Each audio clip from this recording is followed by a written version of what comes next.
Добрый вечер. Hello, everyone. Меня зовут Matt Thompson. Я отдаю вопросам культуры, прессы и образования в американском консульстве в Екатеринбурге. Всем привет. Добро пожаловать на нашу программу.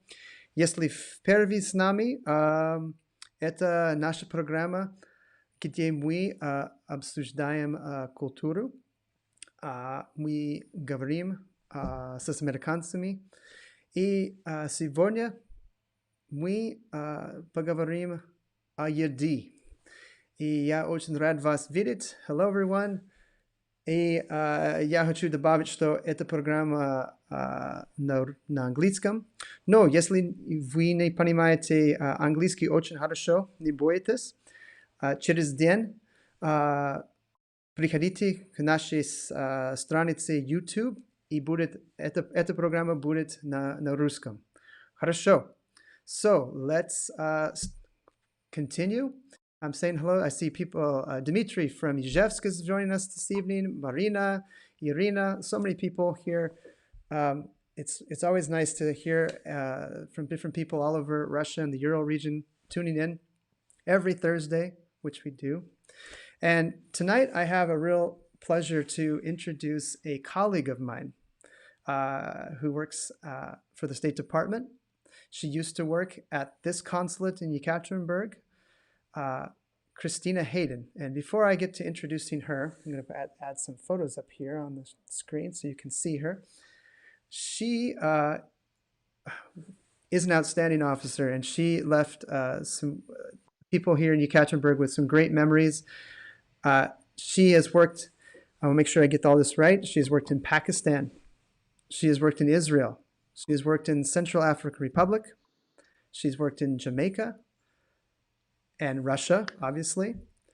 And now she is the public affairs officer in Beirut, Lebanon. So tonight's program is very, I would say, very unique and interesting. So please stay on and have some questions ready for her. She's going to do a cooking demonstration. She's going to make shakshuka. If you don't know what that is, you will find out. And we're going to talk a little bit about diplomacy, just the career and why we have diplomacy and why is it needed and what it actually is. Before I forget, this is a little incentive for you to stay with us. I have another one of these fine, oh, you can't see actually, you can't see here. One of these fine mugs. I'm going to get real close. The nice emblem. It's very good, high quality. You can drink whatever you want from it. Beer, soda, tea, coffee, vodka. I don't care. The person who has the most creative question, I will give this mug to you. We'll send it to you in the mail or we'll deliver it to you personally. So come up with a good question. Think what would be interesting. So I'm going to show a few more pictures here of Krisi.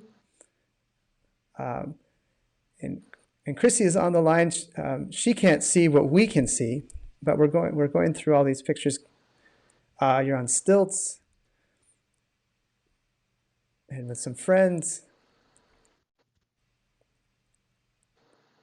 meeting with youth. I think that's Young Diplomats Day, which we still do. Hello, Nadia. All right. And that's final, looks like this is Krisi speaking at a reception for a lot of people. So I'm going to go now live with her. There you are. Hello. Hello, Krisi. Hi, Gracia. How are you? We're doing great. We have a lot of people saying hello. You are coming to us live from Fredericksburg, Virginia, correct? Yes, that's correct. So normally you would be in Lebanon, but because of the pandemic, you've come back and you've been temporarily living in Virginia or Washington, D.C. or the D.C. area. That's correct, Matt. Well, before we get to our cooking, I just wanted to ask just a very basic question. How did you get into diplomacy? It's something that people kind of know about, but they never know what do you need to become a diplomat? How did you start your career? Well, very interestingly, how I got into diplomacy is also connected to food. So at the time, I was working for the Japanese embassy in Washington, D.C. I was working as a local staff member for them. And one of my colleagues said, hey, let's go take the foreign service test, because with the U.S. State Department, the first step is to complete a test and to submit documents. And I wasn't particularly interested, but she piqued my interest by saying, if you come and take the test, we will go to the Four Seasons Hotel for high tea once we finish. And that was what got me. It was really the invitation to a high tea that started this whole process. But looking back, I realized that a lot of things that I did in my life, being a teacher and also working on different types of program organization, have really helped me to be successful and to love this job as a diplomat. Wonderful. That's an interesting story, how you got started. Everybody has an interesting story, how they decided to start working in diplomacy. I also wanted to just, before we cook, what do you think is the most challenging aspect of being a diplomat? And then on the other side, what's the most rewarding part of it? Absolutely. The challenging part, I think, may be obvious to a lot of people. If you look at places I've worked, Russia, Pakistan, Israel, Lebanon, when the U.S. policy is a little challenging, it makes our job more. When I was in Russia, it happened during the time of Crimea. When I was in Pakistan, it was during some other difficult situations. And so the hard part is always to maintain the relationships with our wonderful contacts and alumni, even though the U.S. policy may be changing.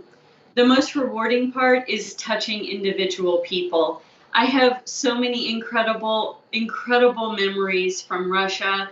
The first one that pops to my head is working with Solnechная Dieti and being able to provide opportunities to the people themselves, and also being able to share all of the great things about American culture.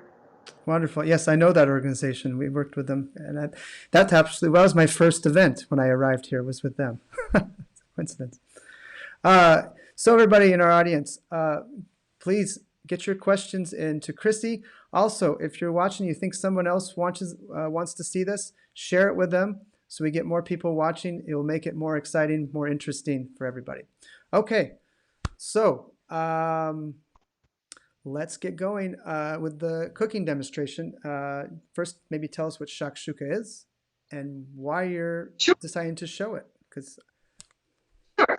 So I'm going to show you a few dishes that I was eating as I've been in the Middle East, but I want to note that these are types of dishes that you see in almost every culture.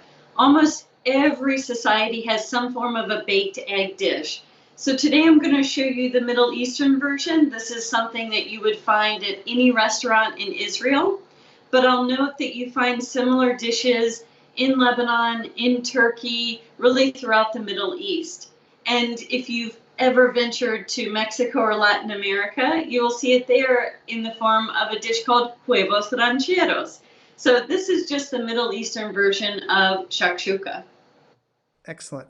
I coincidentally watched a program called Feed Phil Please, I think, or something like that. It's a travel food show, and he was in Israel. And the first thing he went was to a place, Dr. Shakshuka, and it was a famous restaurant, I guess. Looked amazing. It's definitely one of the most popular dishes in Israel. And then I'll also be showing you a dessert that can go with it. So shakshuka can be a breakfast dish, but it can also be something you eat at lunch or dinner. And for dessert, we're going to make a type of cooked cherries served with a fresh whipped cream. Excellent. Well, let's go. Давай. All right, let's. So we're going to start with the 10 minutes, and then we'll move over to the shakshuka, having them both done at the same time. So the baked cherries are really quite simple. You start with cherries. You can use fresh cherries or frozen cherries, whatever's available. You can also use any other stone fruit. So plums, you can use nectarines, any of those fruits work really well. So you'll add the cherries to your pan. And on top of the cherries, you're going to add some fruit juice. Apple usually works really well. And then you're also going to add some red wine. All of the alcohol will cook off the wine. We're really using it for the flavor. Wine in the morning. We're then It's morning time for you. Yeah. It is. It's morning here. It's almost lunch. So we're adding some honey. And then the last item is cinnamon. And this is super simple because you turn the oven on and you just let that go. So we'll come back to the cherries in 1 second. I do want to make the topping for the cherries. I'm using heavy cream and I'm just making a whipped cream. To make whipped cream, it's absolute magic. You take a whisk and you get your exercise in. And you're going to whip this cream very vigorously until it looks a bit like this. So the texture you want is something that stands, on a spoon. So again, that's the texture we want, a thick whipped cream. So let's move over to the shakshuka. We're going to start our shakshuka with tomato sauce. You can use a homemade tomato sauce. You can use something in a jar. The key is that it has a few chunks in it, makes it a little more tasty. And so we'll pour the sauce into the pan. And we'll let the pan start heating up. The next step in the shakshuka is to add the eggs. So I'm going to do a shakshuka with 2 eggs, but you can always use a bigger pan and make this a larger dish to feed more people. You're going to crack the egg directly into the sauce. So the egg will just go directly into the sauce in the pan. Both eggs go in. Let me see if I can bring this in for you guys to see a little. So you just got the 2 eggs right inside the sauce. And we're going to let that cook. When I saw at the program yesterday, the guy used, I think, 8 eggs. It was a lot of eggs. Yes. Obviously, if you're going to a restaurant in Israel, you're going to find that they are cooking this in large scale for a lot of guests who are coming into the restaurant. I'm going to show you kind of the 1 to 2 person version today. So while these 2 things are cooking, Matt, I don't know if you wanted to go over any questions or if you'd like me to talk more about the recipe. Yeah, let's talk a little bit about food and diplomacy. And again, everybody in the audience, our guests, please feel free to ask her questions. This is Krisi Heyden. She's the former public affairs officer in Ekaterinburg and the current public affairs officer in Beirut, Lebanon. What do you think? What's the role of food in diplomacy in general? It seems like it would be a very impactful thing to bring people together. It is. And to be honest, for me, the thing I enjoy most about our work is getting to see the new and different foods and how they are part of that culture. I'll tell everyone out there that when I hold receptions in Beirut, I still cook some of the dishes that I picked up in Russia, including borscht and also including different types of pierogies. It's something that the Lebanese don't have in their cuisine, and they've loved experiencing that. Oh, wonderful. So in terms of it helps us to learn more about each other. The way we eat and what we eat says a lot about who we are as a culture. And I think for the U.S., unfortunately, a lot of people think of us as being the home of McDonald's, which may be true, but we also have really incredible food traditions here. And one of my best memories in Yakat is when we celebrated our consulate's anniversary by doing a party which included dishes from the U.S. And all those dishes had been cooked by Russian students, but under the direction of a U.S. who was visiting. And it was a great way for us to share who we are.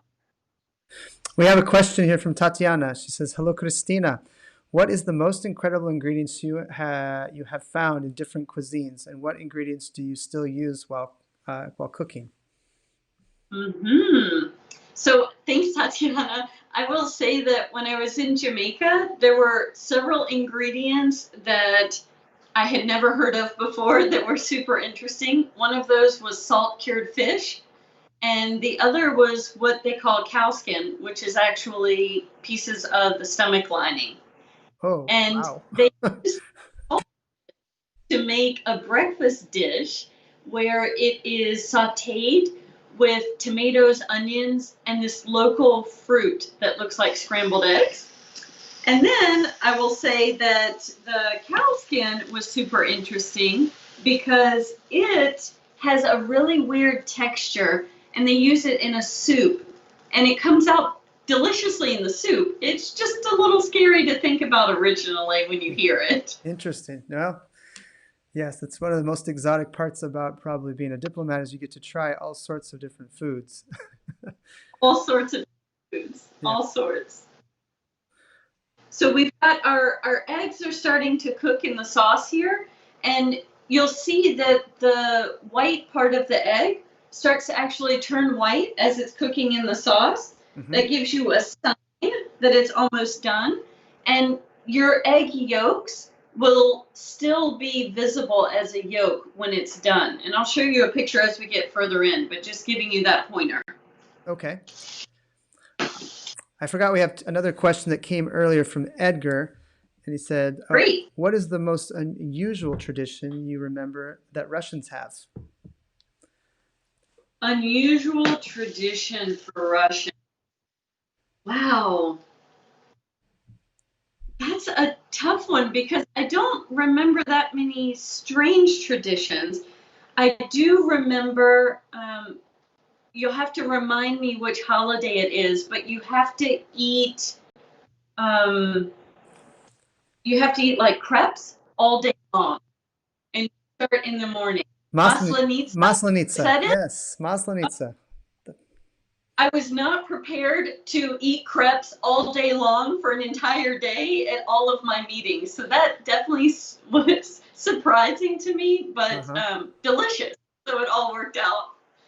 Edgar also asked, has it been a bummer kind of, he says, do you feel not okay not going to restaurants for a long time due to the coronavirus? Have you missed going to restaurants? That's been a really hard thing, Edgar. Thanks for the question. I will say that I've spent most of my time in DC since I've been back, and luckily those restaurants are doing delivery, so I've been able to still get interesting food, but I do miss the cultural aspect of being in a restaurant with friends and hearing the noise of other guests. Absolutely. I do too. I don't remember how it's been so long. Let's see. Yvonne asked, this is kind of a, go ahead. Why don't you continue and I'll ask you the question here. Our eggs are almost done here. We probably have time for one more question, and then I'll be able to show you what it looks like when we get to the finish point. Okay. Sorry, I had a audio thing. I didn't hear you. Sorry. It's okay. I was saying our eggs are almost done, but we have time for Yvonne's question, and then I can show everyone. Oh, there's two questions. Okay, Yvonne says, what are women thinking about while cooking? Well, I can only tell you what I'm thinking about while cooking. I don't think it's because I'm a woman. I think it's just because I'm hungry and I'm standing over these delicious cherries that are cooking. When I cook, I'm always thinking about how I'm going to present the food. So I'm watching cooking, but thinking ahead to how do I want to, dress this food to make it look. And Andre has a question, says, hi, Krisi, what do you think about Russian diplomacy? I don't know how to interpret that question, but maybe you can. I think that the last few years have been really interesting to watch the U.S.-Russia relations. And it's also been very interesting to watch under President Trump how those relations have changed. Russia has always been a country that the U.S. works with directly, sometimes more closely, sometimes less closely. I do think that both the US and Russia have some of the very same goals in terms of making sure that the world stays safe and secure, and making sure that each of our countries at the same time are able to keep moving forward. Mm-hmm. All right, thank you. Great. So let's look at what the eggs look like when we're getting ready to plate them. I'm going to come around and grab the camera so I can give you guys a really close view. Okay. So we'll come over here and I'll let you look at how those eggs look. Hopefully everyone can see that clearly. Mm-hmm. That's the point at which we are almost entirely done. You'll see that most of the egg is white. We've got some bubbling on the sauce. That's all a good sign. And while we're here, let me flip over to the cherries so you can see these are almost done as well. We want most of that liquid to boil off on the cherries for them to be done. So let's come back to a kitchen view and let's plate the shakshuka. So to plate the shakshuka, you're going to start by scooping out the egg. Place the 2 eggs into the dish, like so. Mm-hmm. And then all of your sauce goes around the sides. And again, let me grab the phone here so I can give you a good view of how that looks. This is our shakshuka that just came out of the oven. And then I wanted to talk about toppings. I've got several things here that can be common toppings for shakshuka. Got a cucumber and tomato salad, very popular in the Middle East. Some avocado. This is pesto, fresh red onion, and also cilantro. The great thing about shakshuka is that you can be your own chef and you can absolutely add whatever you like. So for ours, maybe we want to do a little bit of cilantro. Maybe we want to add in some of the pesto for color. Mm-hmm. Maybe we want to add in some onions. Oh, that steam. And then of course, the sami glavny ingredient is smetana. A nice dollop of smetana on top can be a great touch. So I wanted to show you guys a finally prepared one from earlier this morning, just so you can get a look at what my shakshuka looks like. Beautiful. You can see I added all of those toppings, and this is ready to go. Wow. So it's not too hard, really, to make. It's really not hard at all. It's very easy. It's a great dish if you need something quick, but it's also very fresh, and you can be very creative with it. It's great to eat the shakshuka with some bread if you want to dip the bread into sauce and all of those fun ingredients. That's. I wanted to say we're gonna put the. We just put up the recipe for it so people can kind of understand and get to try it out themselves. So we have a lot of questions here. So I'm gonna go back up. Let's do the cherries are still let's do cooking. this. Yeah, let's do that first. Okay, go ahead. No, go ahead. The cherries are still going, so we'll take some questions. Okay, so this is Krisi. Do you miss those days while you were living in Russia? Oh, yes. Yes is the quick answer. I really, really loved my time in Russia. I met the most amazing people. Our alumni, the students. I have so many incredible memories. Mm-hmm. While I was there, I started a program called Young Diplomats Day that brought students into the consulate for a day so that they could learn about diplomacy, about what consulates and embassies do, so that they could meet Americans. That program was supposed to go one time. It ended up being something that we did every month. And I think, Matt, that you guys even continue it today. Oh, absolutely. Yep. It's a great program. It's wonderful. Tons of travel, too. I had a lot of trips to Chelyabinsk, Perm, visited and met with people in Tver, as well as Serov. I feel like I got to see and meet the real people of Russia, and that's what touched my heart so much. That's a way to say it. There's some People are very kind in every place I have visited as well. It's a huge consular district. This district, when I say district, it's the area where we're responsible for covering, and we interact with people in this region. It's bigger than most countries in the world. So Yes. I always feel bad when I can't. I would like to come back, but it's so far away. There's so many cities too. Svetlana said, I wonder about your yoga experience. In the pictures you were doing yoga or studying, what inspired you to do that? You are a real master. Oh, thank you, Sveta.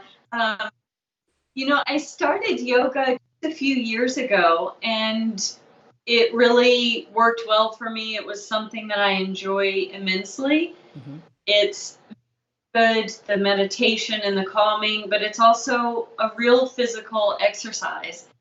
So a few years ago, I started yoga and I advanced to get a teaching certificate. Wow. And so now I actually teach yoga classes in Beirut. So twice a week at Embassy Beirut, I host yoga classes at my home.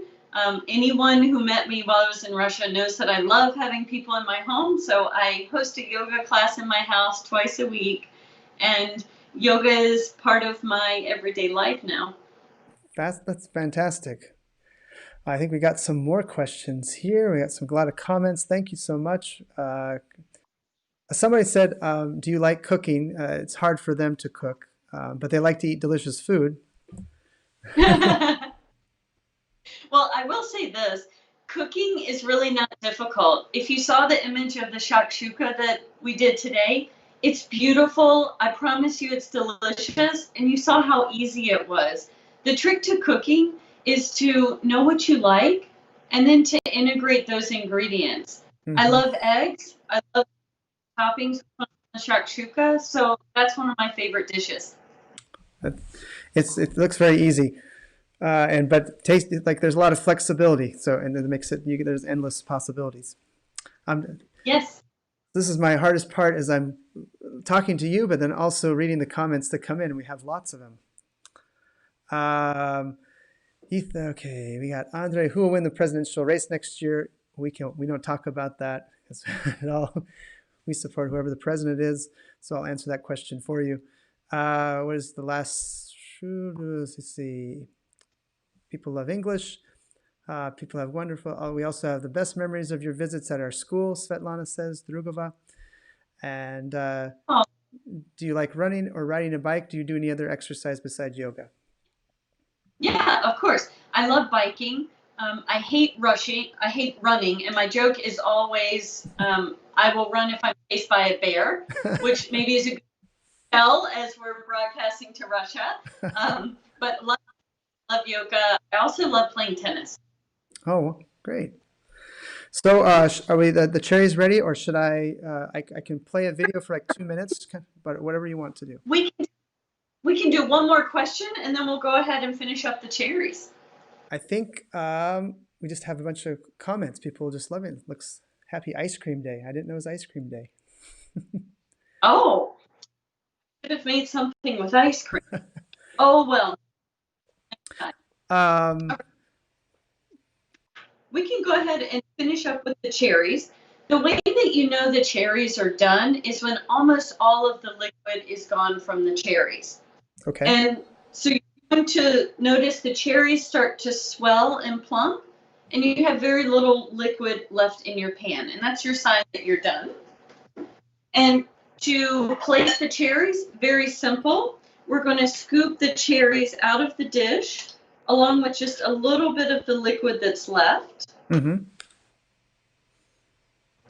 And you'll see here I'm just plating a few spoonfuls of cherries into a dish.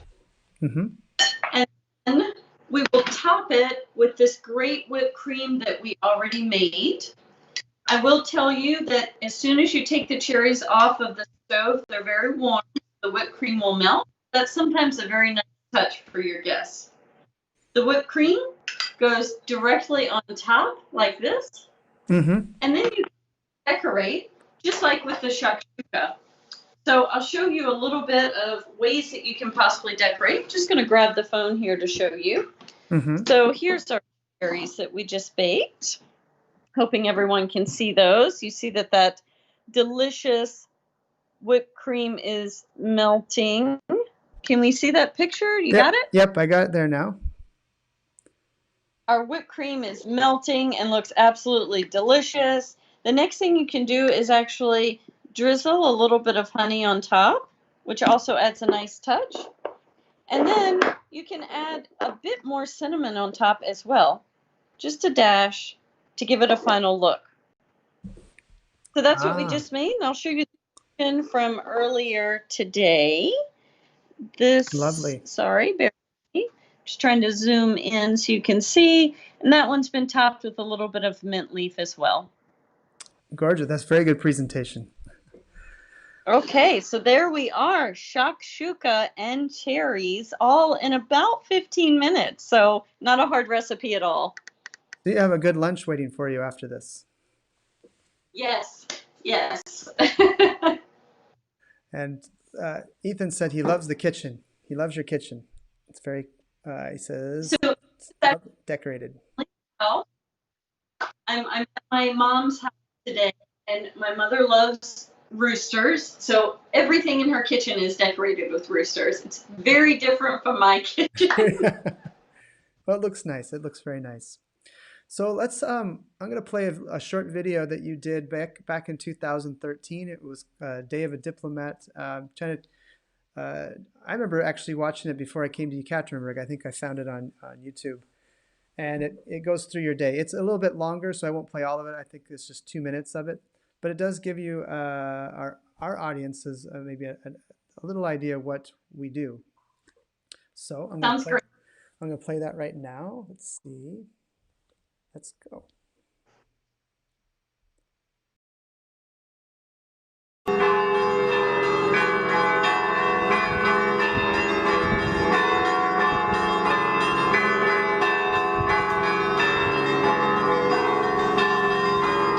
I'm sure you can see why. It's gorgeous here. And usually I will start my day by checking my messages. Today I'll be having a reception after we do 100 other things. And the reason why we're so busy today, unfortunately like most days, is that we have a speaker here. Right now we have Jaina Morimoto. She's a costumer and she's here from Los Angeles.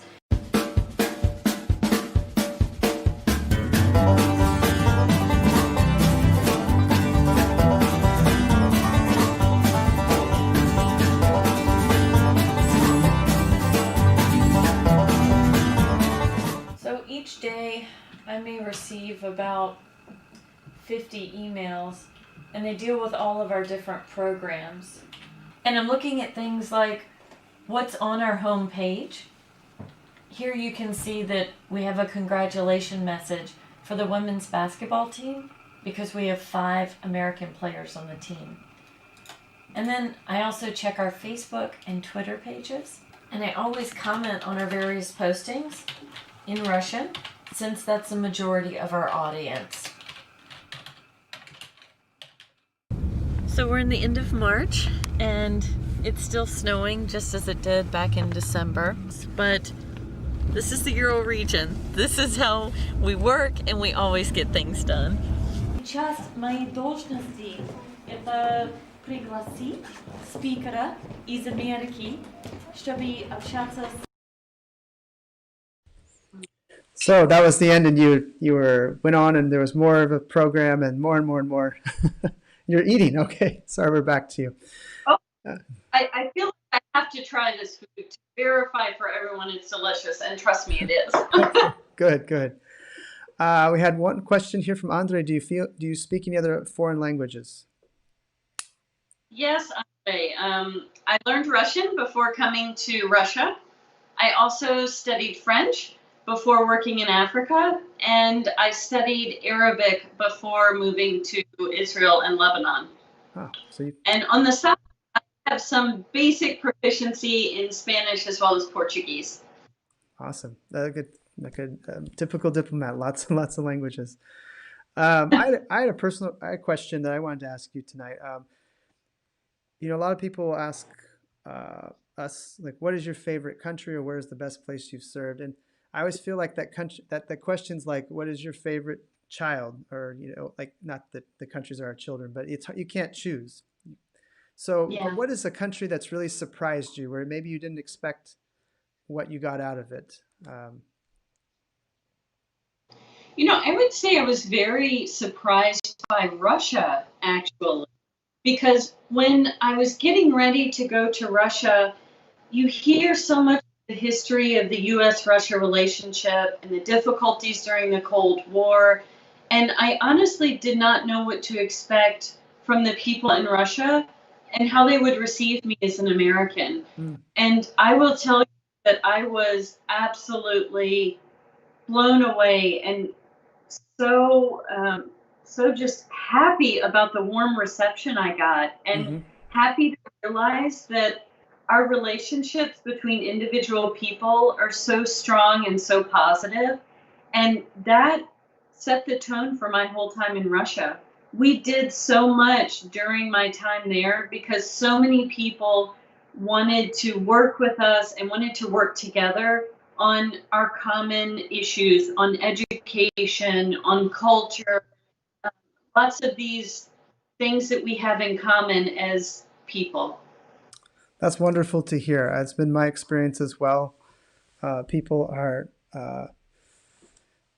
so friendly and so nice on a people to people level. It makes it nice to go to work. And I will say that this is a job, and so we do interact with people professionally, but it's also a lifestyle for us. And I developed true friendships with so many people in Russia. I had a birthday last month, and I will tell you that a chunk of the birthday messages I got on Facebook were from my very dear friends in Russia. So thank you to you all. Hello to you all. I miss you all so very much. Oh, that's very sweet. Lyra asks, what is your favorite city in Russia and also in the United States? So my favorite in the U.S., it's a toss-up between D.C. and New York. I love the green space and the museums in Washington, but I love musicals and Broadway in New York. In Russia, Yakat was my home, and it still feels like a home to me, and I absolutely love it. But I spent a ton of time in Chelyabinsk, and that became kind of my second home in Russia. You went to Chelyabinsk a lot. I did too my first year as well. And I guess because it's a big city and it's so close and it's easier to get to. So yeah, I know a lot of people down there. I want to make sure I didn't miss a question that was up here. Back up. I have to scroll back up. I wonder, do you use your knowledge of Russian culture and language from time to time after you left Russia, maybe when you've seen somebody or meeting somebody? Yes, absolutely. I definitely use my Russian language, and I'll give you a couple quick examples. When I moved to the Central African Republic, very small developing country in Africa, and one of the first events I went to, they seated me next to a Russian diplomat who was at the same event.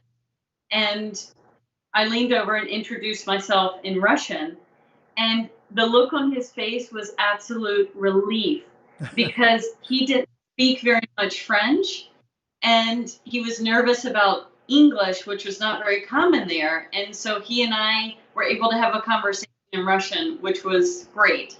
And then my second example is when I was traveling through Turkey. I was in Istanbul with my brother, and we were trying to buy tickets to get onto the tram. And there was a young couple in front of us who were trying to use the machine, which is in Turkish and English only. And I heard them conversing with each other in Russian, saying, "What do we do? I don't understand this machine. How do we get these tickets?" And I was able to lean in Russian and explain to them, "I can help you. What are you trying to do?" And knowing that I could use the machine for them and help be that kind of translator for them so that they could enjoy their vacation. Those are two great examples of how a new language can open up another world for you completely. And without Russian, Russian is spoken in so many different countries across Europe and Asia that it is truly like a door opener, just like English would be for, I think, for a lot of Russian speakers wanting to travel and meet people all over the world. Yeah.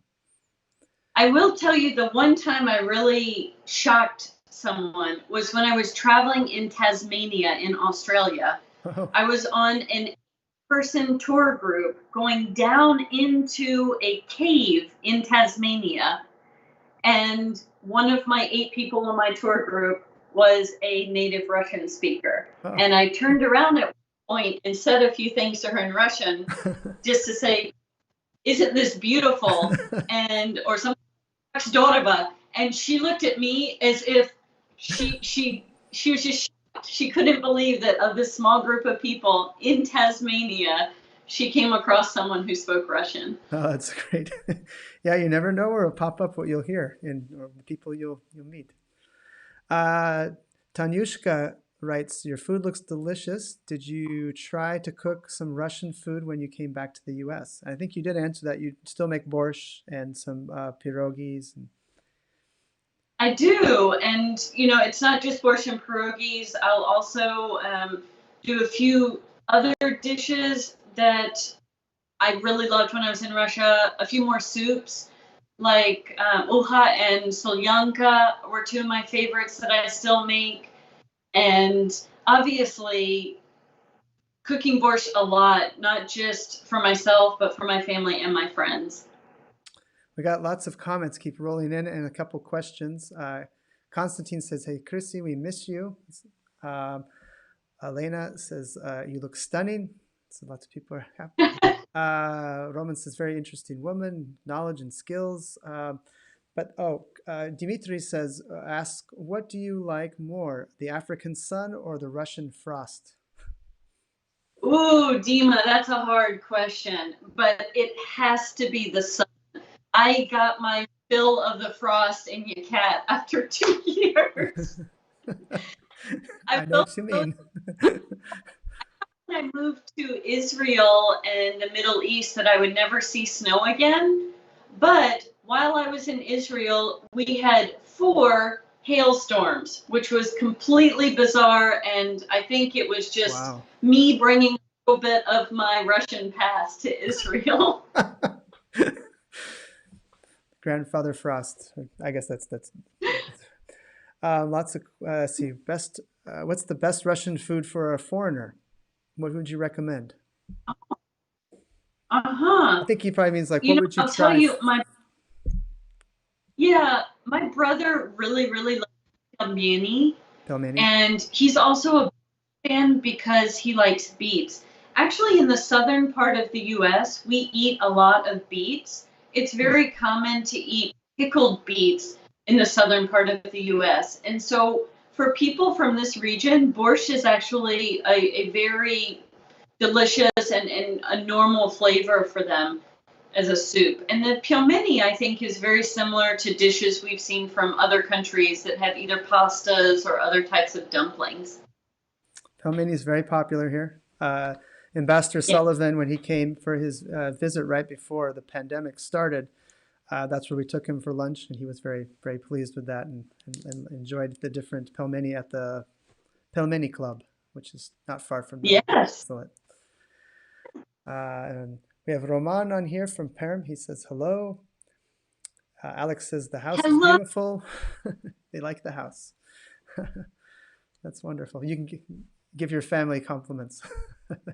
I will. I think at one point while I was there, we actually did a video of the house because a lot of people wanted to know, what does an American house look like? Mm-hmm. And the first answer is they all look different, but I can certainly show this one around. And what I was showing people is that outside of major cities, it's very normal to have a yard. It's very normal to have several bedrooms.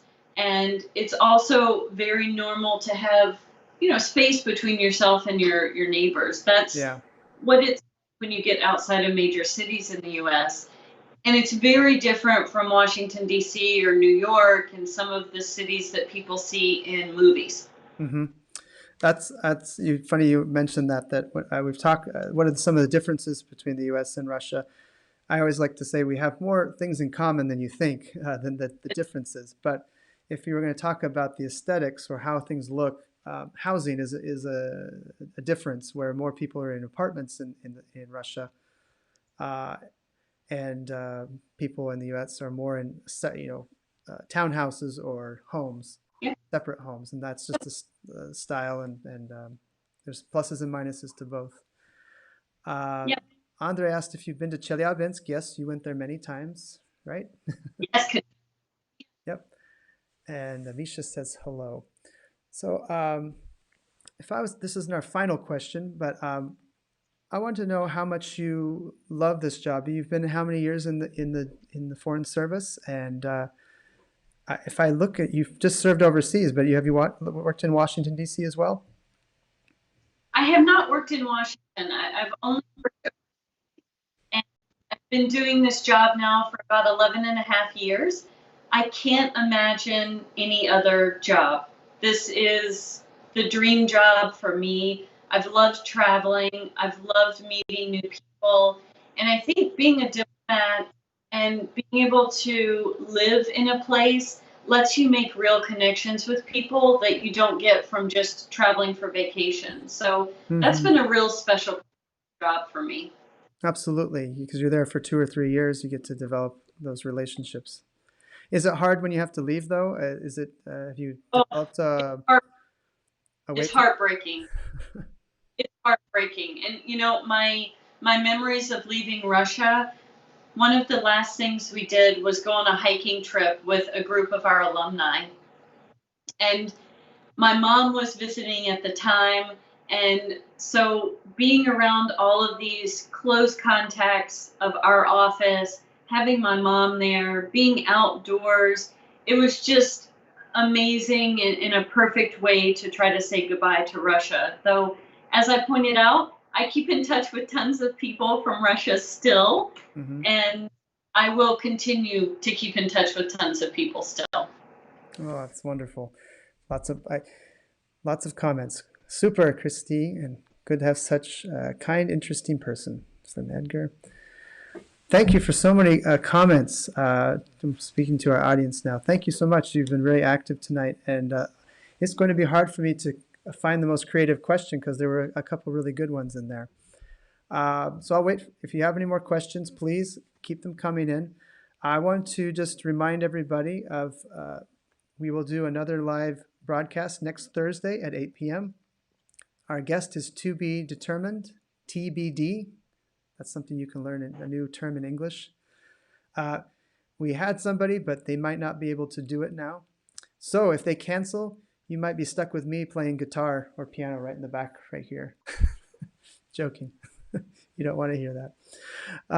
And also on Tuesdays at 11:30 a.m. every Tuesday, we have a quick English lesson and usually a quick interview with somebody locally who speaks English very well, and they can give us insights and advice about how to learn English at a high level.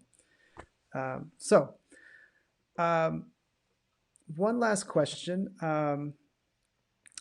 What do you miss the most about the Ural region? What's the thing that sticks out in your mind that you will carry with you all these years? It's really of course it's food related, Matt, of course. Apologies. But it's the local ingredients that I really miss. The local honey, the wild mushrooms, and also the smetana. Actually, I had a chance to visit one of the dairy factories on one of our programs and realized how incredible all of the dairy is in Russia. So I miss having those ingredients and being able to cook with those. That was something that was absolutely part of my everyday life. And it's not something that I found in other places. Oh, really? Wow. Wonderful. Yeah, the honey's here. I also miss all of my friends there. You know, when we worked with our alumni, we had meetings and events with our alumni every single month. And so a lot of these people were really family while I was there, and it made it very hard to leave. Oh, I'm sure. Oh, we got one more. Hiya, this is from Amanda. What is the one American recipe you'd want to introduce to Russians? I have been fighting the stereotype of hamburgers and hot dogs for years, but people still don't believe me when we say we have more to eat than that. That is a good point, because there are some dishes that people have never heard of, but if you ask an American, they say, of course, yes, I have it, like clam chowder. So yeah, what are some things that you would want to prepare for Russians? Well, thanks, Amanda, for that question. I really appreciate it, and I think it's a valid question. I will say, on an aside, one of my favorite memories of Russia was when we brought children from one of the orphanages to the consulate and made hamburgers with them. So there is a place for it, but if we want to get creative, there's tons of things that people haven't heard of. And one of the dishes I made at every one of my receptions is something called deviled eggs. Deviled eggs is an absolute staple of every event that my family does, and it's especially popular in the summer months. That's something that we eat, and every American knows what a deviled egg is. I think that there are a couple of soups and stews that we make, especially down in the southern part of the U.S., things like gumbo, for example, which has a French influence. And also things like pozole.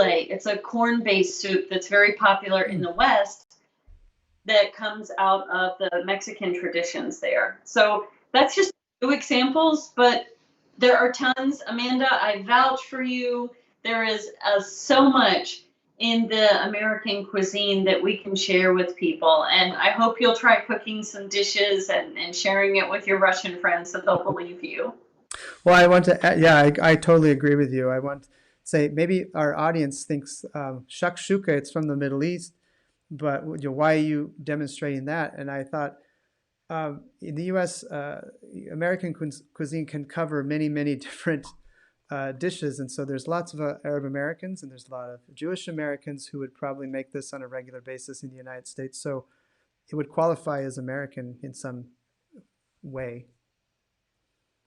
And we as Americans are very good at adapting. So we like to take parts of other culinary traditions and find ways to make them our own. Pizza is probably the best example. Our version of pizza in the US is very different from the Italian version. And it's just our way of doing it and how we've taken this dish from another place and made it our own. Absolutely. Well, this has been the hour's gone so fast.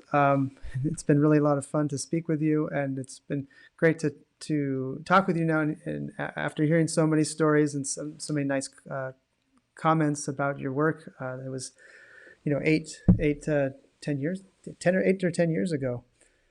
So I'm going to have to go back through some of these comments here and questions and see who is going to win our lovely mug. And I'm going to change to my screen here. Maybe we can do a split screen. All right, there we go. So we're both on the screen. Who gets the nice mug? All right, let's see here. There's some suspense. I'm building suspense here for you. Let me know if you weigh in. Do you remember a question that you liked the most, that you thought was most creative? I'm trying to think.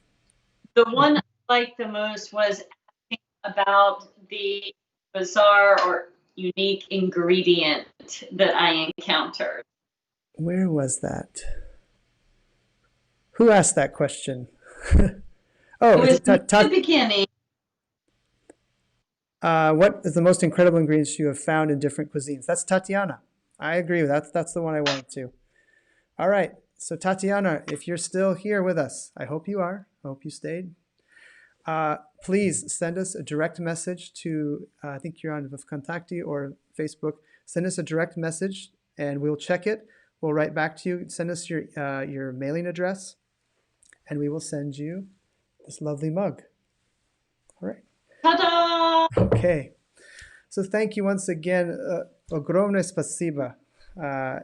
And I hope that you remain safe and healthy in Virginia, and you're able to return back to Lebanon and continue your work there. I've heard Beirut's an amazing place, and I'd love to visit someday. It is. Inshallah, week I'm back in Lebanon. Let's see. Inshallah. So everybody say thank you and goodbye to Krisi. Thank you. Davsrechi, everyone. Bye-bye. Thank you. I'm going to go to our final screen here, which is me. You get to look at my ugly face. If you want to make sure you don't miss our future live streams, subscribe to our Kontakti page or to the Facebook. If you'd like to listen to this program in Paruski, check tomorrow on YouTube. It will be dubbed very well, and maybe you can enjoy some of the details, because I know if you have a hard time with English, this can be difficult. But I hope it was fun for you. Thank you so much for everybody. Roman, Svetlana, Tatiana, Ethan, Kate. We hope to see you next week at the same time, Thursday, 8 o'clock. And if you want to learn some English, join us on Tuesdays at 11:30 a.m. and you get to see me again. So thank you so much and have a good night. Cheers.